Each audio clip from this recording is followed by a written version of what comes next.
Welcome to Breckland planning for today. Yes, the clock is wrong. We're 5 minutes. It is actually 10 o'clock, apparently. So I've been told. So can I first of all start by doing what we consider to be our general housekeeping? First of all, fire. In the event of a fire, we have fire exits on this wall. There's 2 doors. There's another one in the corridor to the lavatories, and also the entrance door where you came in. I've not been notified of whether there is a tester today, so if we hear the fire alarm go off, we will treat it as genuine and we will vacate the building, and we'll then congregate in the car park. If you're not sure where that is, just follow this lot, because they'll be gone like the wind. They don't like to be burnt. Our next item, phones and various devices. If you could all make sure they're switched to silent for the meeting. If they do go off and it interrupts my meeting, it's a £10 fine to the chairman's charity. It's not me as chairman of this committee, it's actually the chairman of the council who is with us, and that's Councillor Sam Taylor over the back row. And her chosen charities for this term are? Take as many calls as you like. She's desperate to get that funding. Good. Our next is presentation. When the item is called, I have got a list of people who wish to speak. Yes, I have actually. And I'd ask you to come and sit on the right-hand side. The officers will give the presentation. I will then give you your notification to talk, and when you're finished, Julie. No, don't worry about it. When you finish, I'll tell you to shut up. Normally I would ring a bell, but I'm not going to today because of the inefficiencies of my staff. Don't let it happen again.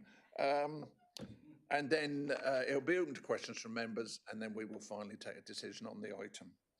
Introductions, if I introduce my team. Far end, we have Simon Wood, who's got a lovely big long title, Development Control, something or other, but he's the head honcho. I have Mike Horn on my left-hand side, who's a solicitor to the council, our legal eagle. On the right-hand side, of course, is my right-hand woman. She's always makes me look really good, and it's always, she is good to make me look good. She is good. And at the far end, our officer, plan officer for today is Barbara Greengrass.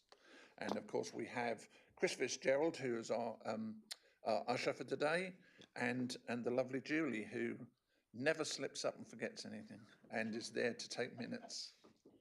I won't let you forget that one today. Okay, we're going to make a start on the agenda. Our first item 1 on the agenda are minutes, and it's to confirm the minutes of the meeting held on the 5th of August 2025. I gather you've all read them. Do I have your authorisation to sign those off? Thank you. Thanks, Julie. Item 2, apologies and substitutes. We've got some substitutes. Do we have any apologies at all? No? Oh, yes, we do? Oh, you've gone. Keep pressing and guessing. Thank you, Chairman. Yes, we have one apology from Councillor Annie Blackburn, and we have Councillor David Blackburn as her substitute. Super. Thank you very much. Thank you, David, for stepping in. Not as attractive, but we'll make do. Where are we? Next item, declaration of interest and representations. We will take them as each item, which I'm saying that generalisation of each item is raised. Item 4, Chairman's announcements. Sorry I've written sorry, and it's sorry that I've had to drag you all the way across the district to come here today for such a light agenda, but that shows you the benefit of our delegation system and the efficiency of our chairman's panel, which enables us to get as much items sorted out as we can. And then also thanks, I'm going to thank all the other members for being here for our, oh, there isn't. But anyway, we're hoping some people will drift in towards the end for our presentation that we have following this. So as soon as we're done here and I close this meeting, please do not run away. I will get Chris to lock all the doors because I need you all here. Okay, item 5, requests to defer applications included in this agenda. Do we have any? Yes, please, Chairman. We have a request to defer item 9B at Kenninghall Land at Banham Road. That's because we're waiting further information to determine that application. Thank you. So that one can go ahead. Item 6, urgent business. No? Okay. Sorry. That's all right. Item 7 is our local plan update, and that's Simon for today. Over to you, Simon. Thank you, Chairman. I'm going to start by talking to you about housing numbers again. I know it's one of our favourite topics, and members will be aware that December last year, the government introduced their new standardised methodology, which resulted in us having a number of 903 houses per year to deliver and to take into account when we were developing our local plan. That number is annually reviewed and was reviewed against the methodology this summer, and that has resulted in our numbers going up from 903 dwellings per year to 920 dwellings per year.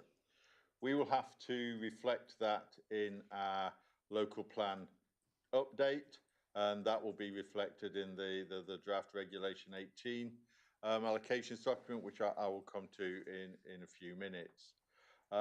This is going to be an annual review, so it is going to change every summer, and it only becomes fixed once you've submitted your Regulation 19 submission document to the Planning Inspectorate, which we're aiming to do in the last quarter of next year. So we're having to be careful in terms of how we allocate sites and making sure we have enough buffer in there to enable us to not have to keep going through endless consultation processes, because that number changes annually.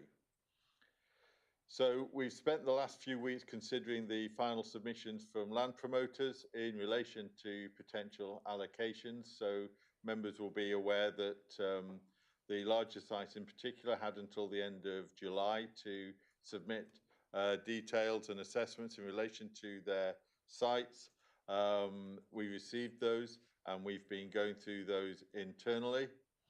And we are aiming to take our Regulation 18 draft allocations document to Cabinet on the 20th of October for the formal agreement to agree the draft and to consult on it for 6 weeks from the end of October.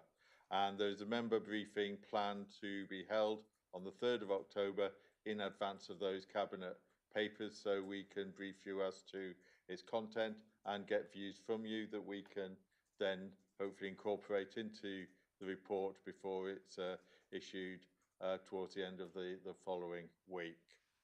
Happy to take questions. Thank you, Chairman. Any questions at all? Councillor Kybird. Thank you, Chairman. This increase in numbers, is that due to reallocation or due to an upward national total being increased? The 1.5 million over the lifetime of the government remains. The difference in housing numbers is, I'm led to understand, due to changes in affordability within Breckland itself, and that's resulted in an upward trend. I would be probably not being totally accurate with the truth if I said I completely 100% understood the methodology, but that is the number we have to work with. Very, very few local authorities saw their numbers go down. The range of variations was between sort of 2% and sort of -2%. So the variations were relatively small, but the implications are if our numbers change significantly again next year and we have to find more sites, then we would have to go back out to consultation on those new sites. So we have to make sure in this Regulation 18 that we have sufficient sites with a sufficient buffer to avoid doing that. There is, I know this has been recorded, but I'll say anyway, there is a lack of logic to me to require local authorities to do plans as quickly as possible and keep changing the numbers every year, requiring them to go back, find more sites and to consult. But who am I to question it? Sorry, Councillor Bambridge, please. Thank you, Simon. In light of that answer that you've just given, do I understand that our housing values are drifting up or drifting down?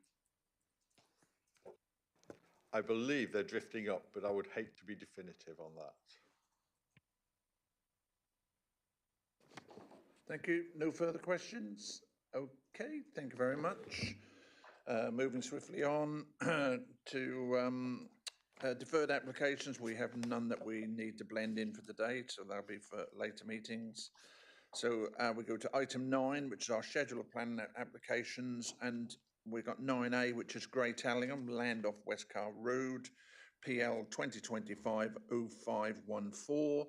And speakers on this one, I've got Councillor Ashley Broughton of Great Allingham Parish Council, Ollie Jones, who's the agent, and we have a written statement from Councillor Sarah Suggett. So if you two gentlemen would like to come and take a seat, please.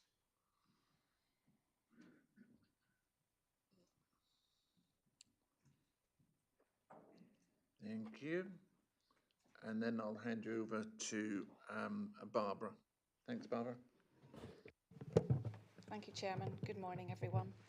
So we have here a proposal, Great Ellingham, land of Westcar Road, Attleborough, a proposal for 5 dwellings. So this is the site location plan. You can see the 5 dwellings will be sited to the front of a larger field.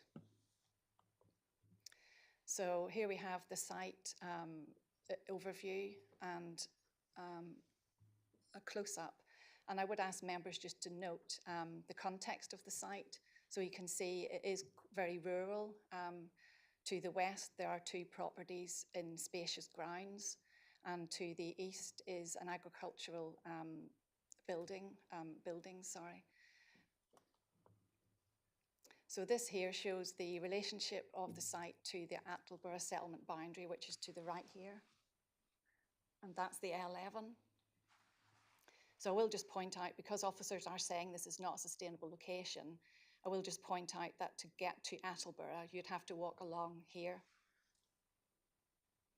and then cross this footbridge, and that will take you into the edge of Attleborough. And this slide shows the distance to Great Ellingham settlement boundary. Again, you would have to walk all the way up Long Street here.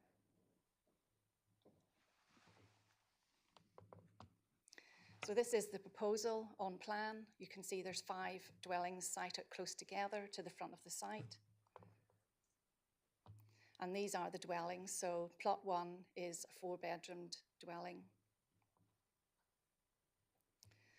Plots 2 and 3, also 4-bed dwellings. And 4 and 5 are 5-bed dwellings.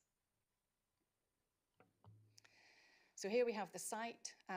The right-hand picture is looking into the site, with the hedgerow will remain on the right-hand side. So I'm standing where the access will be. And then the left-hand slide is looking east, where the access will be widened. It's an existing field gate, which will be improved. This is again looking into the site, across, looking eastwards. This is just looking as you approach the site from the south up Row Road. The site is kind of in the distance here. It just gives you context about how rural it is. And this is the site frontage on Westcar Road. So I just draw your attention to the nature of Westcar Road as a rural road. So this is standing at the site access looking west. These are the 2 properties further west, just for context. So I'll take you back to the site plan. So members will have seen a supplementary report stating that Great Ellingham Parish Council no longer object to the proposal. They had objected to the original submission, which was for 8 dwellings on a larger site, on this larger field. So they're saying now they don't object to the reduction to 5. So the site area is just under 0.5 hectares, as I said, having been reduced in size from 8 dwellings. In terms of the principle of development, you'll see from the report that the application site is situated within the parish of Great Ellingham, but is some distance from the settlement boundary. Policy HOU03 of the local plan is applicable in this instance and does allow for development immediately adjacent to the settlement boundary, subject to compliance with a set of criteria. And we consider the proposal conflicts with this policy in locational terms, but also because the design needs to contribute to conserving the historic nature of the community, which this one does not.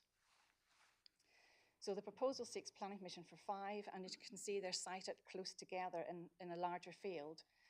The area in the vicinity of the site is characterised by sporadic development, set in spacious plots and of traditional scale and proportions in a rural setting. It's therefore considered the siting of these proposed dwellings in this location would not positively respond to the immediate context in terms of character and appearance, and would appear at odds with the prevailing character and density. As we know, of course, because we cannot demonstrate a 5-year housing land supply, paragraph 11 of the NPPF applies, the thrust of which is being able to demonstrate the site is in a sustainable location. In addition, planning permission should not be granted where adverse impacts on habitat sites provides a clear reason for refusal, which in this case it does.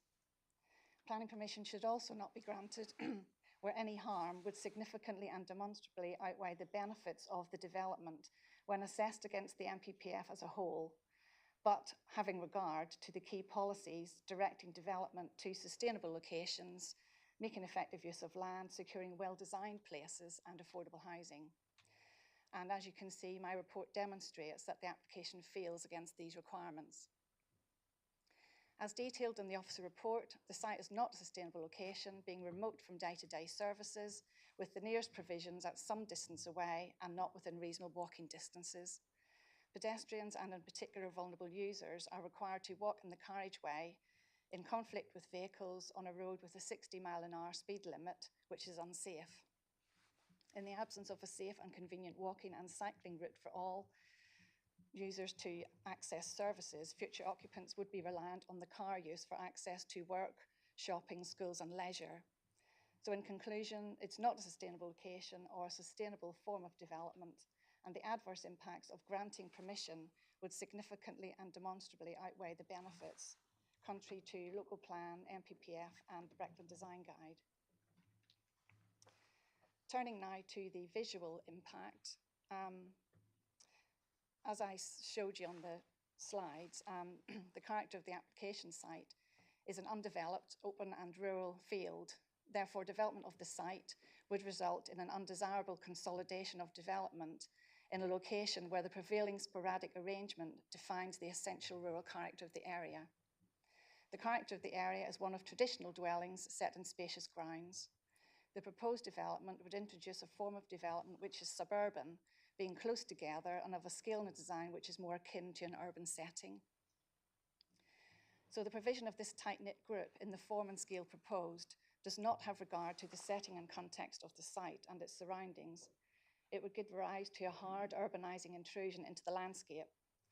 Furthermore, it's considered that the scale, layout, character and form proposed does not reflect high-quality design, is not beautiful and does not reflect the local historic vernacular in terms of building styles. The design approach is somewhat discordant, both in terms of massing and appearance and at odds with the character of the area. We also believe it's contrary to the Breckland Design Guide. So all of this visual harm is also exacerbated by the fact that the visibility displays will have to be increased at the site access, making the site more visible.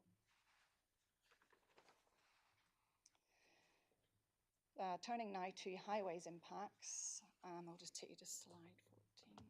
Oh. It's not working.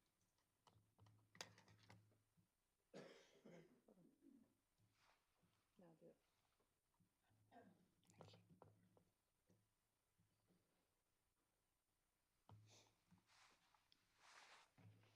So the Highway Authority accept that a suitable vehicular access could be achieved, although vegetation would have to be removed to do so, and the telegraph pole repositioned.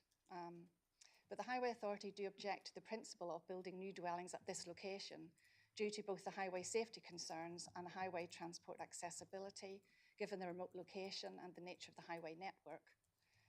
Firstly, West Car Road is narrow in width and it has a national speed limit of 60. There's no footways, as you can see, and pedestrians would be in conflict with vehicles. This means there's no safe pedestrian route to the nearest facilities and services. The proposal is therefore remote from local service centre provision, conflicting with the aims of sustainable development, the need to minimise travel and the ability to encourage walking, cycling and use of public transport and reduce the use of the private car. In terms of flood risk and drainage, we are satisfied that this can be dealt with satisfactorily. Impacts on residential amenity, again, we are confident this can be dealt with satisfactorily, so no objection is raised in that regard. Looking at trees and hedgerows, an arboricultural impact assessment has been submitted, and this is acceptable to the trees officer.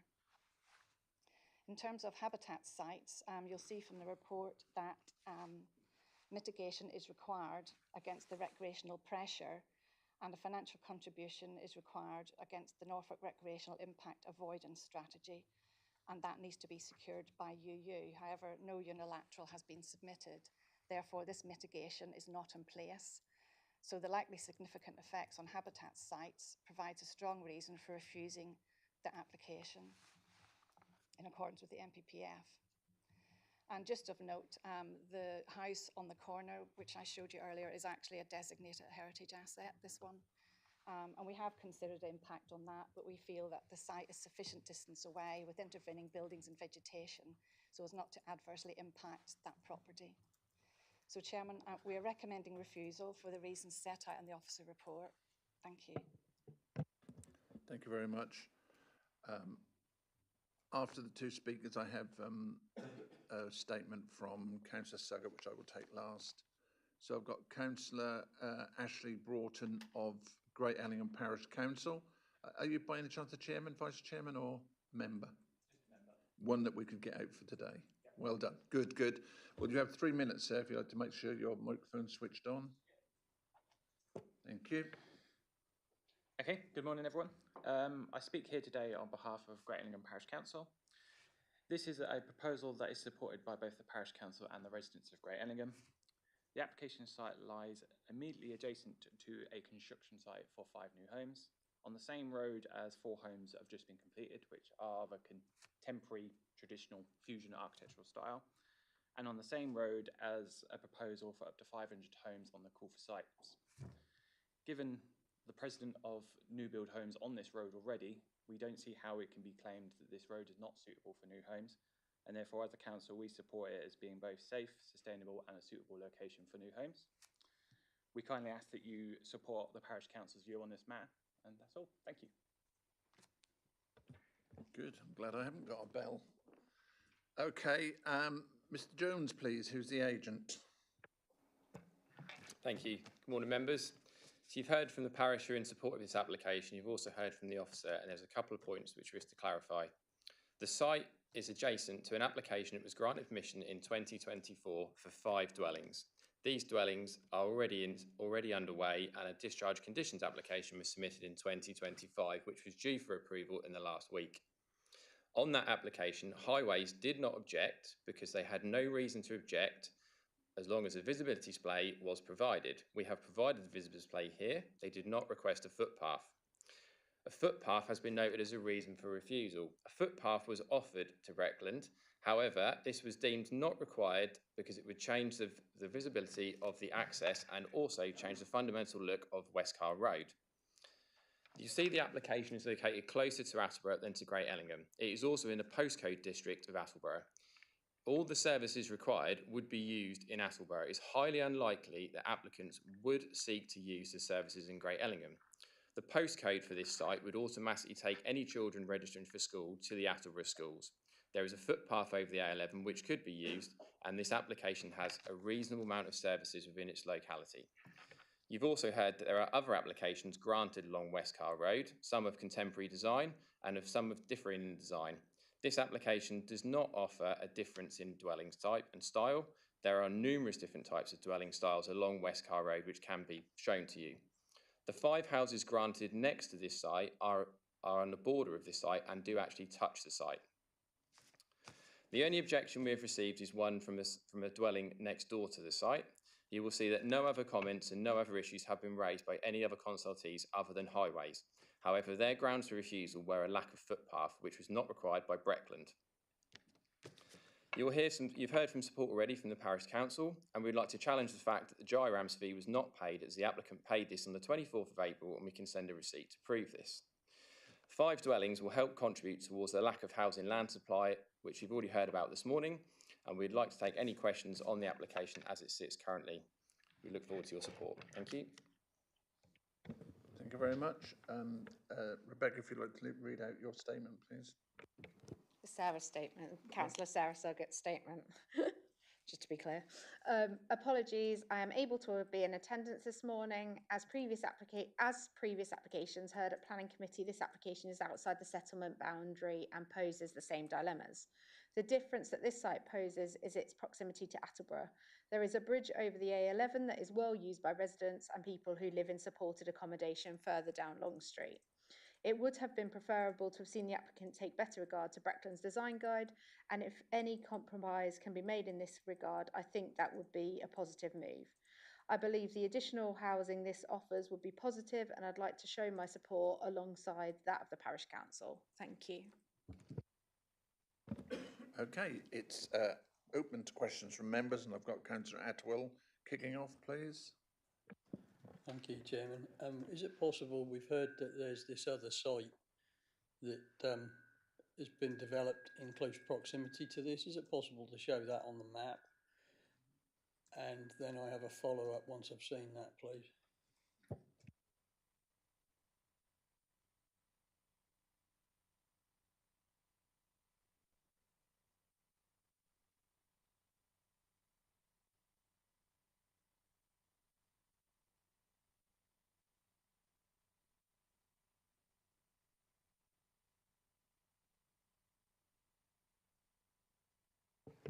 Yes, sorry, ma'am. Yeah, so the site that the agent is talking about is the one just here.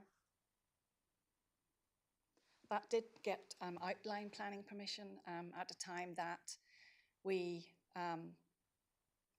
had a 5-year housing land supply, and I did look closely at that case, obviously, because it's right next door. And reading the officer's report, the reason that got planning permission is because there was a Class Q fallback. So basically, because they could have converted those buildings to dwellings under permitted development, we felt that that was a viable fallback. So therefore, we couldn't refuse planning permission on that basis in principle.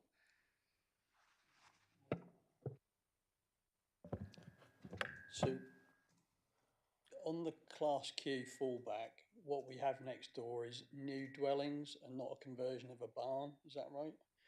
So my question really is for the council solicitor, in as much as, is this really a material consideration for us, bearing in mind that if we were to refuse and this went to appeal and you allowed permission for dwellings to be built next door, that seems odd to me that that's a sustainable location, that you've got the dwellings next door, but we're saying on this one it isn't, and I'm very uneasy about the precedent here that we've allowed permission for one and not the other.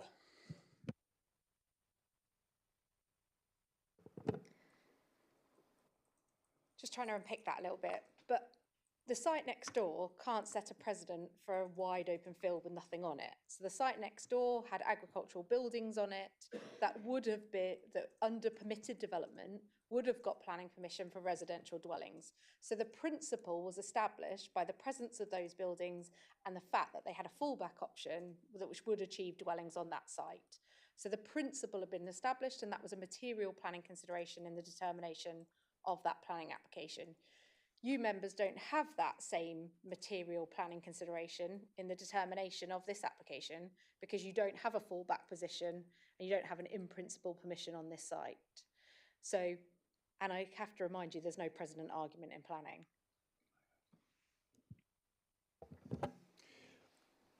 I would, however, add that it's perfectly fair for you, and I would say proper, for you to consider that next door there is going to be this development. So whilst I fully agree with what Becky has said as regard precedent, nevertheless, next door there is going to be a development. And whilst that doesn't affect the sustainability argument, it does affect what is going to be there, and you can take that, or should take that, properly into account. Could I just ask, well, following on from Councillor Atwell, Councillor Broughton also mentioned developments further up the road. Are they that much further, or are they closer to the site? We actually had a couple at planning committee last time where we had new development behind that was refused planning permission. So they're closer to the railway bridge, but there are pockets of new development absolutely along that road, but permitted before we had this current local plan and permitted and policies. Okay. Councillor Kybird, please. Yes, could the officer, the Councillor Suggett referred to design guide issues. Could we have a further explanation of why this doesn't meet the design guide? Well, Councillor Suggett has raised that and she's not here today. And you'll note from the reasons for refusal that there is a reason for refusal proposed on the unacceptable impact and intrusion on the open countryside. So that's your officer's recommendation. It's Councillor Suggett who's saying that the design guide could have been more closely considered, and she's not here today, I'm afraid. Okay, thank you. I've got Councillor Bambridge. Yes, I was also going to bring up the design guide, and I accept what you've said, but I mean, apart from the impact on open countryside, what we see here are 4 apparently well-designed and large and very popular type of houses being built, but they're jammed together like a terrace. Sorry, what have I said? You said 4. I said 4. Yeah. Well, sorry. When I looked across there, there actually looked like a terrace of 12. So I could have said any number I liked, but I apologise for saying 5. And thank you for trying to guide me. I thought she was telling me to stop. No, just you said 4 and there's actually 5, well, but that actually that did actually go with your argument that they're very close. Was there a question in that or not? I don't think there was there? Well, yes, I was just wondering how our design guide would challenge that sort of development in what is essentially a rural setting. I accept it's right up against the boundary of Attleborough and therefore it has some pluses as well. But I think very poorly designed, in my opinion, and I'm happy for you to change my mind.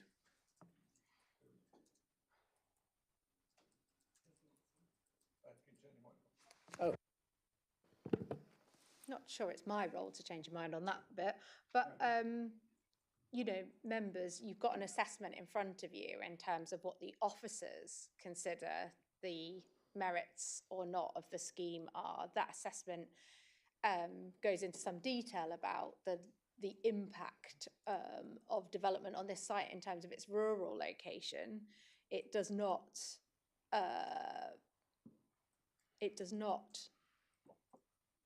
say that the character of that development in that location is unacceptable or the house type design. It's the impact on the rural nature, and some of that impact may be the size of the dwellings because, you know, we're saying that there's an impact on the rural nature.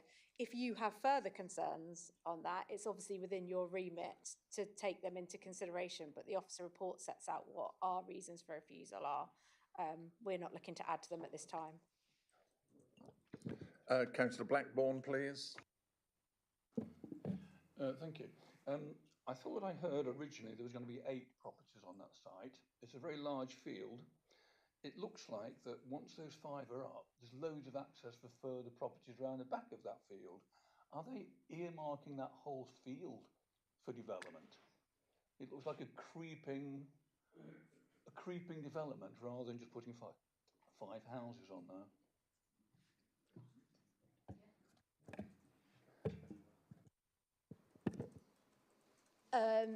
You may or may not have a point, but you can't take that into consideration at this stage. The fact that it could open up future development, that would be subject to a new planning application and be a consideration at that time. So, you know, that may or may not happen, but just to remind you, that can't be a material consideration in the determination of this planning application. But would the initial 8 properties, were they going to be on that plot that is now 5? So have they they've just made the properties bigger, or have they reduced the footprint? So the previous amended proposal was for dwellings at the frontage and then further dwellings behind on that land behind. The actual whole land area has been reduced just to frontage development, which largely follows the character and pattern of the sporadic development that exists along West Car Road at the minute. So that was in response to the council's concerns about the character of that area. Those dwellings behind have been removed on that basis. Thank you. Councillor Wilkinson, please. Thank you, Chairman. I don't know if I missed it in the report somewhere, but had the land been graded? Because it looks to me like it's A1 agricultural land that's going to be built on. And then the other boundary, where the boundary hedge is, it looks like there's another field similar with agricultural land. It looks, you know, good land to, you know, can we consider that type of land if it's still farming land or it's obsolete to grow any crop, that type of thing. And I do have concerns as well that highways as a statutory consultancy do object to it as well. So I think that's an important point to take on board. Yes, Councillor, I can answer that question. I did check and the land is grade 4 land, but clearly it has been used for agriculture.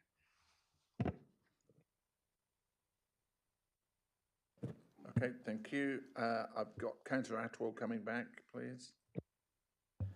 Could I just clarify about this development next door, the Class Q business again, just to get this clear in my mind? So there were or are still agricultural buildings on that site.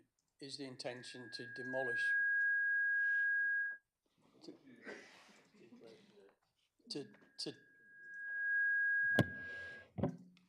to demolish all those agricultural buildings and there will just be dwellings on that site? Is that the intention, or is it intention to repurpose any of those agricultural buildings?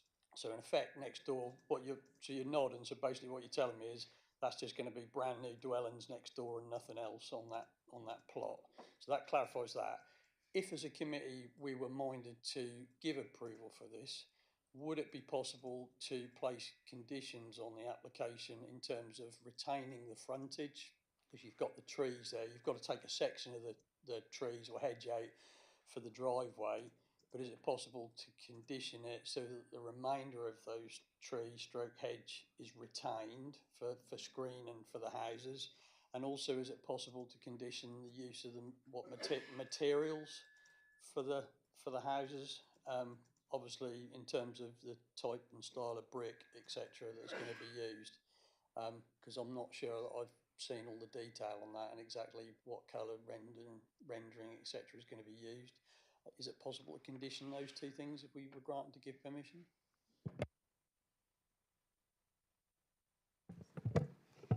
Yes, Councillor. The agricultural buildings next door, they still exist. So there'd be nothing to stop somebody keeping them there and using them as they are for agriculture. There is an outline planning permission, but that's not to say that that will actually be implemented. There has been a reserved matters, but I think that might have been refused. I don't know. No, it's not been determined. So following on to your next question, materials could indeed be conditioned, and the hedgerow, as I said in my report, there will be at least 11 metres of that hedgerow to be removed to get adequate visibility, and then a further trimming to a distance of 59 metres so that the visibility is unobscured. So some of the hedge will be removed, trimmed back, but we could condition for the remainder to be kept. Councillor? Okay, can I just clarify the next door business then? So they have outline permission for what exactly? So they have outline permission to remove those buildings and build new dwellings on the site. Is that what the outline is? And then the reserve matters one, as obviously we'll be looking at the finer detail of the layout, size, scale of those properties. Is that what the outline was for? Yes, Councillor, the outline was for demolition and erection of 5 dwellings. Okay, thank you. So just to sort of clarify what Mike said earlier, that the presence of development, which isn't there on the site next door, can be a material planning consideration, but you still have to consider the sustainable location. And you don't have a fallback to what would justify development in an unsustainable location. So you need to consider that in your deliberations over the application. I would just say, I know you're making a technical point there, but for the layman out there on the street would think that's nuts that we've got a outline permission to build 5 dwellings next door, albeit class Q, fallback position, but somehow they're sustainable, but the ones on the land next door aren't. I think the public watching this would think, what? Certainly that's very confusing for them. Needless to say that, you as members of the planning committee must determine applications in accordance with adopted planning policies, and therefore your starting point is an empty site with no dwellings on it, and you have numerous policies which tell you that you have to consider whether that's a sustainable location or not.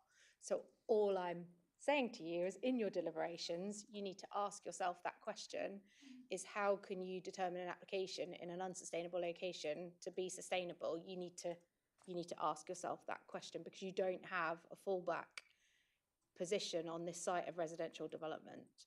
So you need to address that in your deliberations. And if you were to vote to overturn this, you will need to say your reasons to address that point. So I'm just prompting you to think about that. Okay, that is not an issue, but I'm sort of following you as well. I've got Councillor Sam Taylor and then Councillor Sarah Taylor. Councillor Sam Taylor first, please. Thank you. My questions, comments are quite similar to Councillor Attewell's. I wondered if there was scope with the applicant to work on the design, maybe to bring it more in line with our policy, and also the screening. Obviously, the roadway to the houses, I notice, is behind the hedgerow on the plan. Could we work maybe to bring that hedgerow further back so your visibility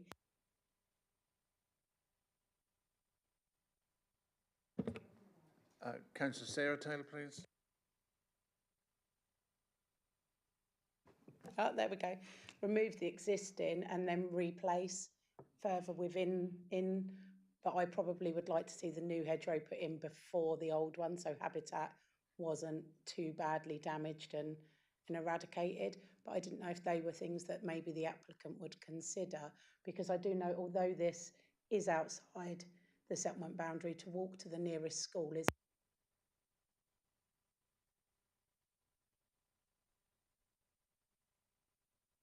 going to work.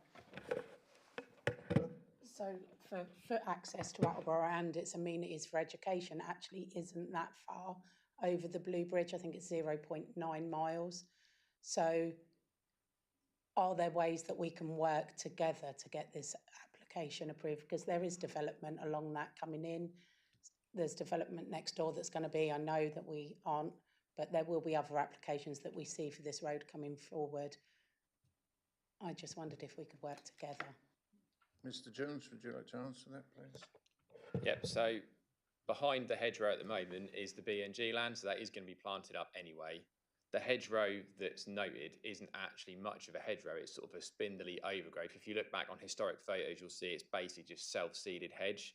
There is a small section of hedge that needs to be removed, just to gain access, and then the rest of it is literally just trimming. The rest of the hedge is all set to remain.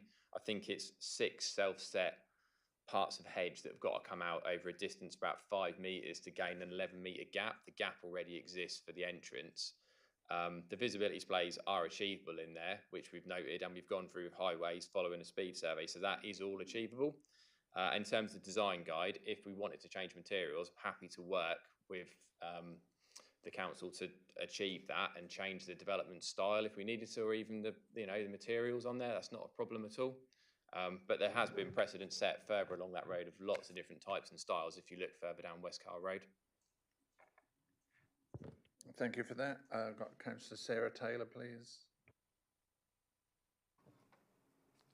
Okay, I've got two quick questions with a possible follow-up if I can. So on the speed survey, if we've got visibility displays at circa 45 metres, what was the 85th percentile found on those speed surveys, please? And then my second question relates to condition 3. Excuse me, not condition, the reason for refusal 3, which mentions beautiful and also the MPPF 2024.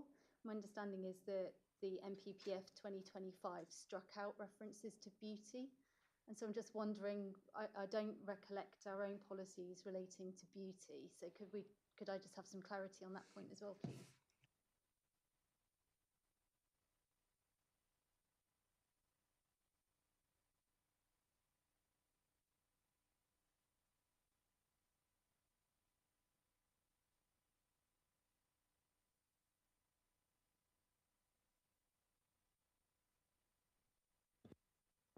Okay, Mr. Jones, I'll replace Rebecca with you today. Thank you. Happy to take over. So the 85th percentile was between 25 and 30. It was 59 metres to the west and 45 to the east. So they're both achievable. And the 85th, I think it was 26 or 27 miles an hour, but it was recorded within that, and it was sent to Rachel and she approved it. You're coming back on something, please? Oh. Me? Yeah. You're absolutely right about the MPPF, but don't forget our design code does reference in numerous places that we are designing well-designed places and buildings that are beautiful. So that's the design code rather than the policy specifically? It's the design guide, which is an SPD, so it is part of the development plan, so it is a material planning consideration. So on the sustainability point then, we've got a secondary school under a mile away. We've got a road which is, yes, subject to the national speed limit, but which has a demonstrable operating speed of under 30 miles per hour, therefore is de facto a safer place for pedestrians and non-motorised users in general. It strikes me that we've got just a couple of sort of observations, if I may, just to test my understanding. There was a comment made earlier from the front, I can't recall who, so apologies, which was that this committee refused similar applications in the same parish last committee meeting. My recollection is that that's not strictly the case. So they were refused, yes, but if my memory serves me correctly, it was because there were gaps in the applications. And for that reason, Councillor Taylor and I, for one application, proposed that additional information be brought forward in the form of a tree survey and that conditions could be provided. Obviously, that fell at a vote, but I just wanted to comment on that and to check that in this, if my reading of this is correct, there are no similar gaps in the provision of information from the applicant in relation to this. We've got sound visibility displays. There's no mention of additional information being outstanding. So can I just check, is that correct, please?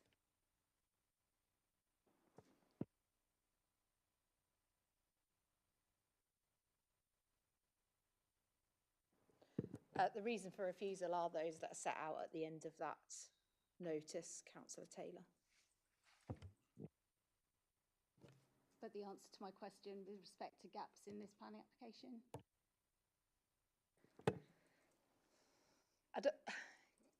We consider there's gaps in the planning application because it doesn't comply with planning policy. If you don't consider there's...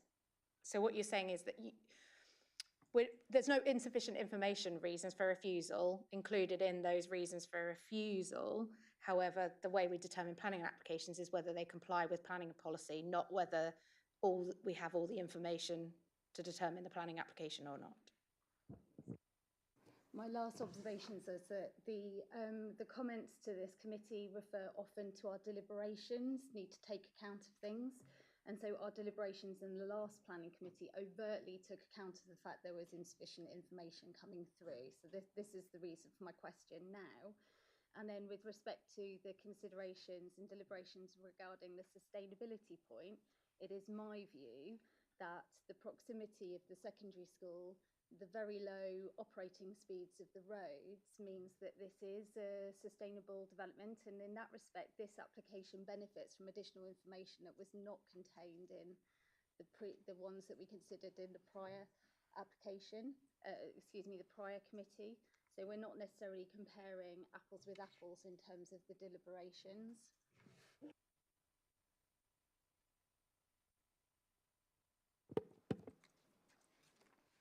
Just to be really, really clear, just as a point of fact, all those planning applications that were refused at planning committee all included sustainable reasons for refusal. That is the basis the vote was taken and the basis the decisions were issued. So individual members of the planning committee may have had differing views about what to do about those applications, but they were all refused and they all contained sustainable reasons for refusal. So that is the decision of the council members on those applications. Also, those applications in proximity to school were very similar because you're talking about proximity to Attleborough High School, but obviously there is a primary school in Ellingham, and it's the proximity to Attleborough Primary School that's 0.9 miles away. The point that's in the supplementary and the reason that those reasons for sustainability were refused is because of the two appeal decisions that we've had at Yaxham and at Great Ellingham, which are very close to the settlement boundary, which say that there are no public footpaths along those areas which connect to the settlement boundaries, and therefore the inspectors in those appeal decisions, it's in your supplementary, is very definitive that in the absence of a footpath, they're not sustainable locations, and that is a material planning consideration in the determination of the planning application. Mr. Horn, please. That all said, it's perfectly reasonable to have the view that you have, and that is exactly why you are here. If you wish to have a different view on sustainability, which is consistent with your previous views on the previous applications, that is your view, and you're a committee, and you take each application and form your views. Your questions are perfectly reasonable and logical, and if you reach a different conclusion, that's why you're here. Okay. Taylor, you're joining the Taylor Club. Councillor Taylor, please. Thank you, Chairman. Yeah, I was just going to say, I fully appreciate everything that Rebecca said in terms of sustainability and the precedent that's been set with the footpath.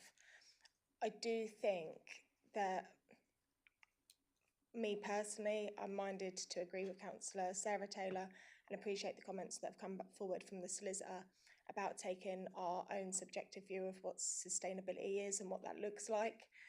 I think the precedent that's been set, it was seen at the last committee meeting, it's been seen here again today, that it's quite restrictive on development now, especially in rural locations, which Breckland has a lot of. And I think that actually these smaller applications, if we were to, I don't want to speak for our communities, but I think that these would be the preference rather than large-scale domineering applications, which are the ones that are going to be the sustainable ones.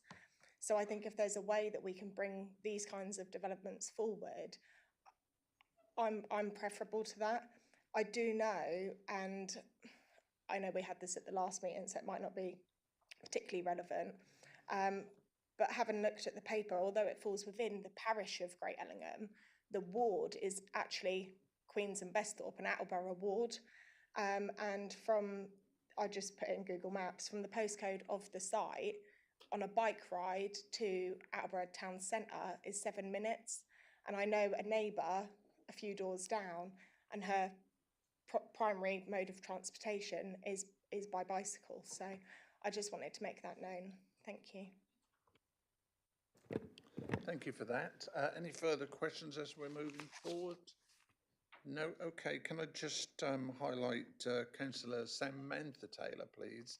You did put forward an option of wanting to see a redesign. Well, that is a separate application, which would mean that we would have to defer this and have it returned, obviously with instructions to the applicant as to what we would rather see, in your view.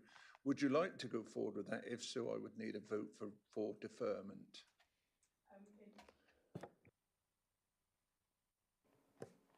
I think I was more tended to mean the materials, not full on design, but the aesthetics of the frontage of them, to see if they would be able to be brought more into line with our policy. So the conditions put on the applicant to make them more appealing and fitting.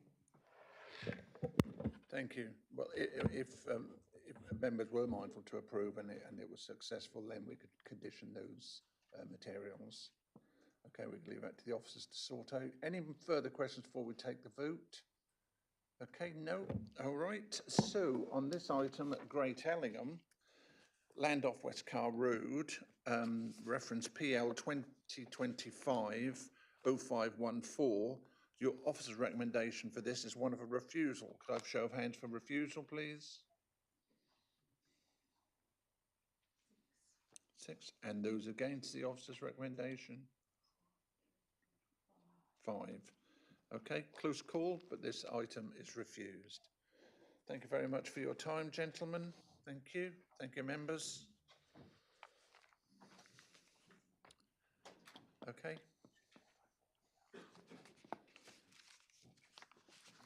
So if I can just continue. I'm surrounded by paperwork today. Okay, we're going to take item 10, which is applications determined by the Director of Planning and Building Control. Those are there for your information. And item 11 is the appeals summary, again, there for your information.